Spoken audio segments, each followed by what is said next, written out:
ये जो हमें दुख मिलते हैं ना, ये हमारे ही पापों के कारण मिलते हैं। लोग इधर उधर मारे मारे घूम रहे हैं, दुख मिटाने का उपाय खोज रहे हैं। कोई सोचता है कोई जादू कर दे, कोई टोना कर दे, कोई जंतरा बांध दे, कोई आशीर्वाद दे दे।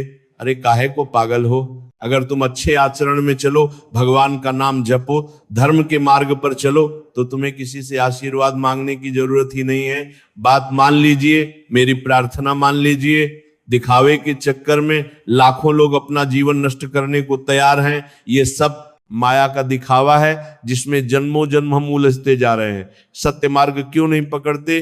आनंद पाने के लिए किसी और के आशीर्वाद की जरूरत नहीं। तुम स्वयं आनंद के पुत्र हो, आनंद स्वरूप हो।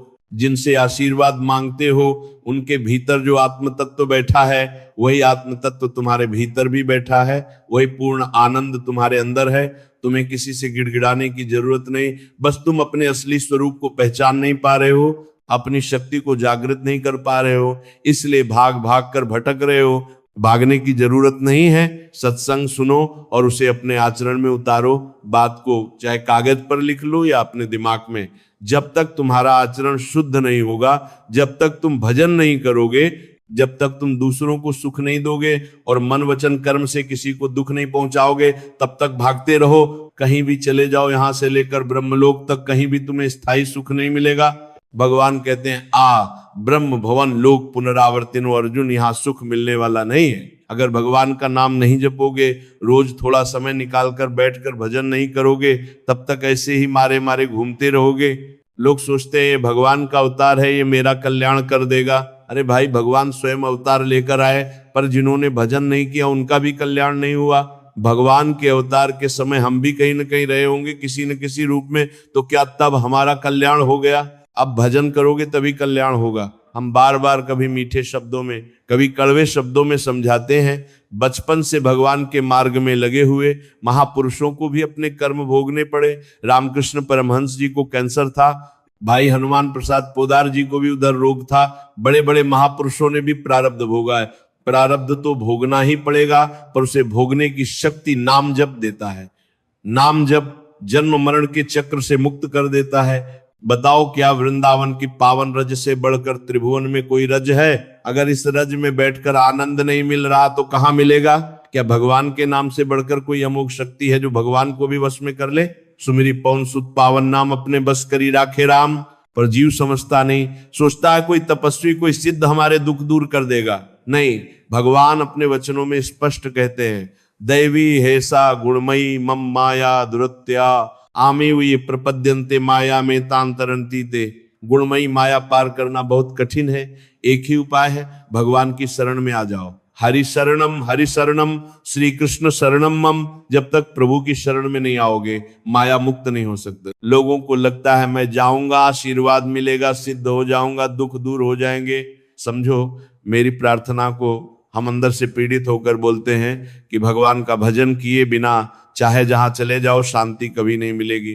घर में बैठकर आधा घंटा भजन कर लो, घर ही तीर्थ बन जाएगा। भगवान स्वयं घर में पधारेंगे, तुम आनंदित हो जाओगे। संत संग का फल क्या है? भागना मिट जाता है, जन्म मरण का भागना। सत्संगति से संस्कृति बनती है। सत्संग तभी है जब हम सुने, मनन करें और आचरण में उतारें। आजकल लोग मनमानी आचरण करते हैं, सोचते हैं कोई संत आशीर्वाद दे देंगे, लेकिन दुष्ट आचरण करने वाले के पास संत महात्मा आते ही नहीं। जो पापवंत है वो सहज ही संतों से दूर हो जाता है, और जिसने अपने आचरण को ठीक किया उसके घर बैठे ही महात्मा पहुंच जाते हैं। हमारी प्रार्थना मानिए, अपने अमूल्य मानव जीवन को कूड़े कचरे की तरह नष्ट मत कीजिए। अगर मन में बुरी लालसाएं उठ रही हैं तो उन पर शासन करो। इंद्रियों को खुली छूट मत दो। इन इंद्रियों ने न जाने कितने जन्म व्यर्थ कर दिए। तुम स्वतंत्र सिंह हो। मनुष्य जीवन किसी भोगों के गुलाम बनने के लिए नहीं मिला। देवता भी इस मानव देह को पाने के लिए तरसते हैं। क्यों? क्योंकि यही साधन धाम है, मोक्ष का द्वार है। पर हम सोचते हैं कोई ऐसा कुछ कर दे जिससे सब झंझट मिट जाए। भगवान जिनके घर अवतरित हुए वासुदेव और देवकी, वे तक कारागार में बंद रहे। सोचो, भगवान के अलावा कौन बंधन मुक्त कर सकता है? तरंग और समुद्र का भेद समझो। तरंग समुद्र से उठती है और समुद्र में ही विलीन हो जाती है, पर तरंग समुद्र नहीं बना। शक्ति, महात्मा ब्रह्म स्वरूप हो सकते हैं, पर ब्रह्म की समानता नहीं कर सकते। भगवान भगवान है, जो सृष्टि के सृष्टा हैं, उनके स्थान पर कोई नहीं बैठ सकता। उनके नाम का जप करो, हर प्रश्न का उत्तर नाम है। नाम जपोगे तो प्रश्न ही नहीं रहेंगे, सब समाधान हो जाएगा। अगर इंद्रियां बिगड़ रही हैं तो उन्हें रोकना पड़ेगा, वरना भागवत शासन खुद शासन में ले लेगा, फिर कोई बचा नहीं सकता। राधा राधा जपो, अगर कल्याण न हो जाए तो कहना। भगवान अर्जुन से कहते हैं, अनन्य चेता सततम यो मां स्मृति नित्यशः तस्याहं सुलभ पार्थ। सामने खड़े हैं फिर भी कहते मैं सुलभ तब हूं जब अनन्य भजन होगा। ऐसे नहीं चलेगा, विवेक चाहिए। कोई झूठा प्रलोभन दे दे कि रोग मिटा दूंगा, सिद्ध कर दूंगा, धनी बना दूंगा, तो आदमी भागा दौड़ा चला जाता है। हो सकता है 100 में से 10 लोग ठीक हो जाएं, पर वो अभी उनके पूर्व पुण्य का फल है, किसी के प्रताप का नहीं। कर्म मिटाने का तरीका शास्त्रों में लिखा है, उनके अनुसार चलो सब मिट जाएगा। लेकिन जब मिटाने की सामर्थ्य आती है तब लगता है अब इस शरीर को रखने का क्या। जैसे सांप अपनी केंचुल से संबंध नहीं रखता, वैसे महापुरुष शरीर से आसक्त नहीं रहते। क्लेश दुख अशांति इसलिए है क्योंकि शरणागति नहीं है। सुख में बांटो, दुख में नाम जपो, यही भगवत सन्मुखता है। सुख दुख के कारण जीवन नष्ट करने की सोच आना, ये भगवत विमुखता है। अरे भाई, भगवान की शरणागत मन को प्रतिपल परमानंद देती है। तुम भगवान के अंश हो, हम भी भगवान के अंश हैं। फर्क सिर्फ इतना है, तुम संसार का चिंतन करते हो और जो महापुरुष हैं वे भगवान का चिंतन करते हैं। तुम भी क्यों नहीं कर सकते? तुम भी अपने भीतर की शक्ति क्यों नहीं जगा सकते? सोए हो जागो, इंद्रियों को लगाम दो, भगवान की तरफ मन लगाओ। नहीं लगाओगे तो जहां भी भाग कर चले जाओगे धोखा ही मिलेगा। एकांत में बैठकर राम कृष्ण हरि जपो, राधा जपो, अभी आनंद मिलने लगेगा। हम ये नहीं कहते कि तुम करोड़पति बन जाओगे, लेकिन इतना निश्चित कहते हैं मन शांत हो जाएगा, भाग मिट जाएगी, धैर्य आ जाएगा, दुखों से लड़ने की शक्ति आ जाएगी। भगवत सन्मुख जीव दुख में टूटता नहीं, स्मरण करता है, सुख में बांटता है, समझो। और अगर वृंदावन में रहकर भी मन में पराई स्त्री को भोगने की इच्छा जाग जाए तो समझ लो कि मन अभी भी संतति नहीं हुआ। पराई स्त्री की तरफ काम दृष्टि से देखने या पराये पुरुष शरीर की तरफ आकर्षण से देखना, ये सब बातें अशुभ हैं। इसलिए कहा जाता है कि अपनी आंखों पर बाहर से कपड़े की पट्टी बांधने की जरूरत नहीं है, बल्कि दृष्टि को ही संयमित रखो, नाशाक दृष्टि रखो, इंद्रियों को शासन में रखो। श्रीपाद कहते हैं जहां साधक का सावधान होता है वहीं उसे पश्चाताप होता है, जलन होती है और उसके परमार्थ में विघ्न आ जाता है। ब्रह्मा जी ने ऐसी रचना की है कि स्त्री को पुरुष में और पुरुष को स्त्री में आकर्षण होना स्वाभाविक है, लेकिन हमें अपने भीतर उसी को सुधारना है। बस यही सुधार लिया तो परमार्थ पुष्ट हो जाएगा। अगर ज्ञान न रहा हो और आपसे भारी पाप बन गए हो, जैसे गुरु पत्नी गमन जो महापापों में प्रथम है, फिर आता है ब्रह्म हर्षियों की भार्या की तरफ काम दृष्टि से देखना, फिर मदिरा पान करना, स्वर्ण चोरी करना और ऐसे पुरुषों का साथ देना जो इन पापों में लिप्त हो। गौ हत्या, भ्रूण हत्या, ये सब भी महापाप हैं। अगर ये पाप जाने अनजाने जीवन में बन गए हों और अब सत्संग सुनकर पछतावा हो रहा हो कि मेरा कल्याण कैसे होगा, मैं तो महापापी हूं, तो श्रीपाद कहते हैं हर जीव के लिए अंतिम सांस तक भगवत प्राप्ति का मार्ग खुला है। बहुत बड़ी बात है, बहुत ही बड़ी बात है। गुरु पत्नी गमन का कलंक चंद्रमा पर आज तक है। इतने बड़े पाप भी अगर किसी से बन गए हों तो उपाय क्या है? कहते एक बार हृदय से सच्ची जलन पैदा करो कि मुझसे बहुत गलती हो गई और फिर श्रीधाम वृंदावन आ जाओ, वृंदावन की परिक्रमा करो, रज में लौटना रसिकों का संग करो और ये दृढ़ नियम ले लो कि अब जीवन में कभी पाप नहीं करूंगा और नाम जपना शुरू कर दो। श्रीपाद कहते हैं निश्चय सुनो, ऐसा पुरुष निश्चित रूप से धार्मिक ही नहीं महाधार्मिक हो जाता है, उसके सारे पाप नष्ट हो जाते हैं। इसी जन्म में भगवत प्राप्ति संभव है। अंतिम सांस में भी राधे राम कृष्ण हरे कह दिया तो भगवत प्राप्ति हो जाएगी। इस बात पर विश्वास करो, इसलिए कोई भी कभी निराश ना हो कि मेरा कल्याण नहीं हो सकता है। इसी श्लोक में बताया यदि इतने महापाप किए हों तो श्रीधाम वृंदावन आ जाओ, ये भगवान का निज धाम है। बड़े बड़े तीर्थों से जो पाप नष्ट नहीं होते वो वृंदावन की रज्ज परिक्रमा, नाम कीर्तन, सत्संग और सतमार्ग में चलने से नष्ट हो जाते हैं। श्रीपाद कहते हैं निश्चय ही वो महाधार्मिक हो जाता है। फिर कहते हैं अगर कोई ऐसा पुरुष है जिसने कभी धर्म की चर्चा सुनी ही नहीं, जो सदैव धर्म में डूबा रहा, इतना नीच कि पापी लोग भी उसकी निंदा करते हैं। कुछ पाप ऐसे होते हैं कि पापी भी उन्हें देखकर घृणा करते हैं। जैसे जेल में कैदी पूछते हैं किस कारण आए हो, अगर वे सुने कि किसी ने राष्ट्र रक्षा में कुछ किया या समाज की रक्षा में किसी उपद्रवी को मारा तो हाथ मिला लेते हैं, लेकिन यदि सुने कि किसी ने अपनी ही बेटी के साथ घृणित आचरण किया तो कैदी तक उससे घृणा करते हैं। ऐसा नीच पुरुष जिसकी दुर्गति पक्की लगती है उसके लिए भी आशा है। श्रीपाद कहते निज कृपा से वृंदावन उसे पावन कर सकता है। यदि वो जीवन भर का नियम ले ले कि अब मरूंगा तो भी यही वृंदावन नहीं छोड़ूंगा, कष्ट आएंगे पर धाम नहीं छोड़ना, तो वृंदावन वास की कृपा से उसके सारे पाप नष्ट हो जाते हैं, वह धन्य हो जाता है। धन्य वस्तु वृंदावन। पहले श्लोक में महापापी का वर्णन किया, दूसरे में सबसे तिरस्कृत अधर्मी व्यक्ति तक का उद्धार वृंदावन कर सकता है, बस वह आजीवन धाम वास का संकल्प ले ले। अब सुनो, जब आनंद मिलेगा तब मन पंगु हो जाएगा। भौरा लकड़ी को छेद सकता है पर जब कमल की पंखुड़ी पर पहुंचता है तो जरा सा भी धक्का नहीं देता, शांत बैठ जाता है। ऐसे ही मन तब तक उद्यम करेगा जब तक भगवत सुख नहीं मिलता। जिस दिन भगवत आनंद मिला है मन शांत हो जाएगा, स्थिर हो जाएगा। निज सुख बिन मन होई न थिरा, बिना आत्मानंद के मन स्थिर नहीं हो सकता। भौरे का उदाहरण देकर मन को समझाया, ये तब तक बलशाली है जब तक भोगों में है, लेकिन जैसे भौरा कमल में जाकर निर्बल हो जाता है ऐसे ही मन श्री हरि चरणारविंद हरिनाम भगवत भक्ति में जाकर शांत हो जाता है। आपको कहीं भागने की जरूरत नहीं। जंगल भागने से क्या होगा, पानी पीने से क्या होगा, फल खाने से क्या होगा। अपने घर को ही ठाकुर जी का मंदिर मान लो, नाम कीर्तन करो, भगवत चर्चा करो, सुमिरन करते हुए जीवन बिताओ। इधर भी सुखी, परलोक में भी सुखी।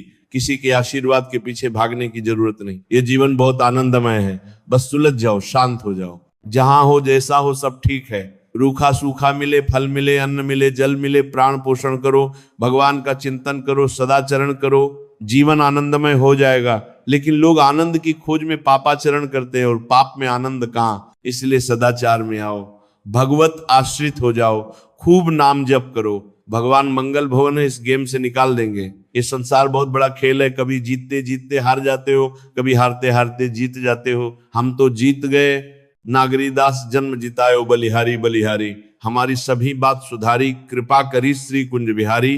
वृंदावन में बस एक बात समझ लो, बाहर माया का तांडव मचा है लेकिन धाम में सब शांत हो जाता है। संसार में सतोगुण रजोगुण तमोगुण का तूफान है। जहां भगवत चर्चा भगवत नाम कीर्तन होता है वहां माया बड़ा विक्षेप डालती है। इसलिए खूब नाम जप करो, इसी जन्म में भगवत प्राप्ति कर लो, फिर इस कलयुग में दोबारा जन्म न लेना पड़े। अभी तो कलयुग बच्चा है, घुटनों के बल चल रहा है, थोड़ा और बड़ा होने दो फिर इसका प्रचंड रूप देखना। 4,32,000 वर्ष का कलयुग है, अभी तो 32 शून्य भी पूरे नहीं हुए। थोड़ा लाख 1.5 लाख पूरे होने दो फिर इसका शासन देखना। इसलिए कलयुग के दोषों से बचने, माया से मुक्त होने और दुखों के नाश का एक ही उपाय है, भगवान का नाम। नाम जप करो, नाम कीर्तन करो, भगवत चर्चा करो, इसके सिवा कोई उपाय नहीं। जहां और उपाय बताए जा रहे हो वहां भटकाव है। हमारी प्रार्थना मान लो निस्वार्थ कह रहे हैं, आपके मंगल के लिए कह रहे हैं, शास्त्र सम्मत कह रहे हैं। भगवान व्यासदेव ने लिख दिया, कृतयुग में ध्यान, त्रेता युग में यज्ञ, द्वापर में पूजा और कलयुग में केवल हरिनाम। कलौ नास्ति एवं नास्ति एवं नास्ति एवं गतिरन्य था। कलयुग में दूसरी कोई गति नहीं, हरिनाम हरिनाम हरिनाम केवलम। इसलिए खूब नाम जप करो, नाम कीर्तन करो, भगवत चर्चा करो, जीवन सार्थक कर लो। श्री राधा वल्लभ लाल की जय। जब भक्त भगवान को प्राप्त हो जाता है तो कहा जाता है कि वह भगवान के समान हो जाता है। इस कथन को सुनकर स्वाभाविक प्रश्न उठता है, यदि वह भगवान के समान हो गया तो फिर जो कार्य भगवान करते हैं वे भक्त क्यों नहीं कर पाते। यही सबसे सूक्ष्म गहन और महत्वपूर्ण बिंदु है। शास्त्र बहुत सुंदर ढंग से कहते हैं, तस्मिन तज भेदभाव, अर्थात भक्त और भगवान में भाव से अभेद होता है, परंतु कलेवर सामर्थ्य और लीला में नहीं। भक्त भगवान का स्वरूप तो हो जाता है, उसका चित्त भगवान में लीन हो जाता है, वह ब्रह्म भाव को प्राप्त कर लेता है, लेकिन वो भगवान के दिव्य सामर्थ्य से युक्त नहीं हो जाता। इसलिए यदि भक्त जल में उतरे तो डूबेगा ही, अग्नि उसे जला सकती है। इसलिए यदि भक्त जल में उतरवर पराम तुर, उन्हें उतामतर और वाट कर रहता।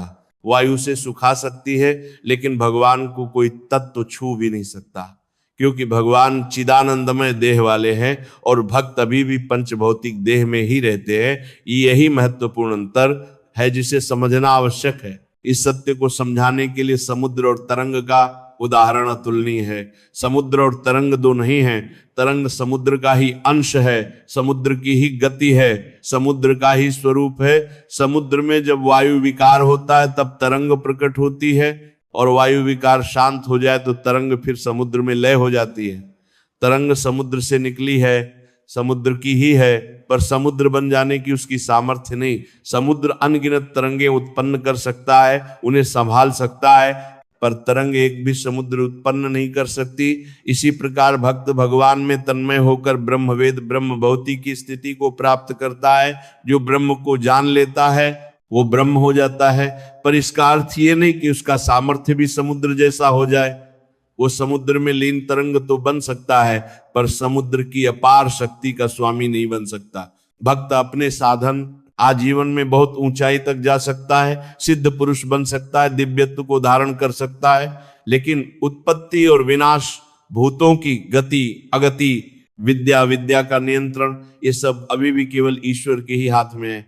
भगवान का अधिकार क्षेत्र अनंत है, असीम है, और कोई भी जीव उस अधिकार क्षेत्र में प्रवेश नहीं कर सकता। इसलिए कहा जाता है कि चाहे कोई कितना ही सिद्ध भक्त क्यों न हो, वो गिरिराज जी को नहीं उठा सकता। वो गिरिराज जी की दंडवत करेगा, उनकी परिक्रमा करेगा, और उन्हें उठाना केवल श्री कृष्ण की लीला है।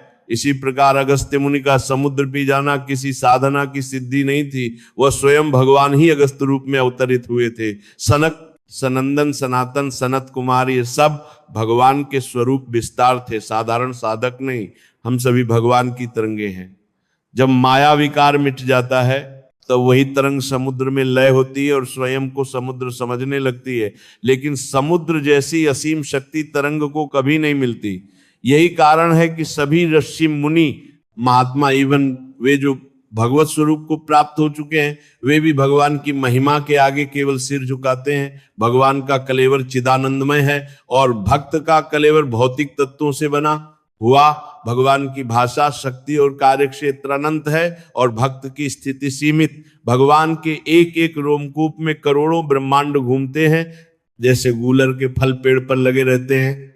कोई देवता, कोई संत, कोई सिद्ध पुरुष, किसी की भी सामर्थ्य नहीं कि वे भगवान के विधान को टाल सकें या बदल सकें। लोग कई बार किसी व्यक्ति को भगवान मानकर पूज लेते हैं। यदि भाव यह है कि भगवान उस व्यक्ति के भीतर विराजमान है तो वह पवित्र भाव है। भगवान सर्वत्र है, हर जीव में है, हर कण में है।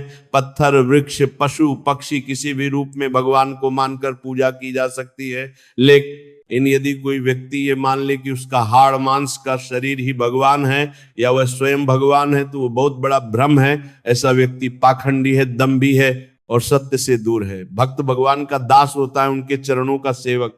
सच्चा भक्त कभी नहीं कहता कि मैं भगवान हूं, वह सदैव कहता है कि मैं भगवान का हूं। भगवान की लीलाओं में कुछ लीलाएं ऐसी हैं जिन्हें सुनकर, गाकर या भाव में डूबकर मन तृप्त हो जाता है, लेकिन उन लीलाओं का अनुकरण करना असंभव है। रास लीला का अर्थ लोग गलत समझ लेते हैं। रास में जो विलास है वो काम विलास नहीं है, वो ब्रह्म स्पर्श है। आत्मा का आत्मा में विलास है। श्री कृष्ण ने प्रत्येक गोपी के सामने अपना स्वरूप प्रकट किया, पर वे सब श्री कृष्ण नहीं थे। श्री कृष्ण के समान दिव्य विग्रह केवल श्री कृष्ण का है। प्रद्युम्न, सांबा आदि भगवान से प्रकट हुए, पर उनका शरीर मानवों की तरह नश्वर था। भगवान की तनु, भगवान की शक्ति, भगवान की महिमा, उन सब की तुलना किसी भी जीव से नहीं हो सकती। अंत में यही निष्कर्ष है कि मन, वचन और कर्म से हमें भगवान का आश्रय लेना चाहिए। संत संग में रहकर भगवान का नाम जप कर और जीवन को भक्ति में समर्पित करके ही हम भगवत सामीप्य प्राप्त कर सकते हैं। हम भगवान के स्वरूप में लीन हो सकते हैं, लेकिन भगवान जैसी लीला, सामर्थ्य और शक्ति कभी नहीं पा सकते। भगवान जैसे केवल भगवान ही है, दूसरा कोई नहीं, कभी नहीं, कहीं नहीं। श्री राधा वल्लभ लाल की जय।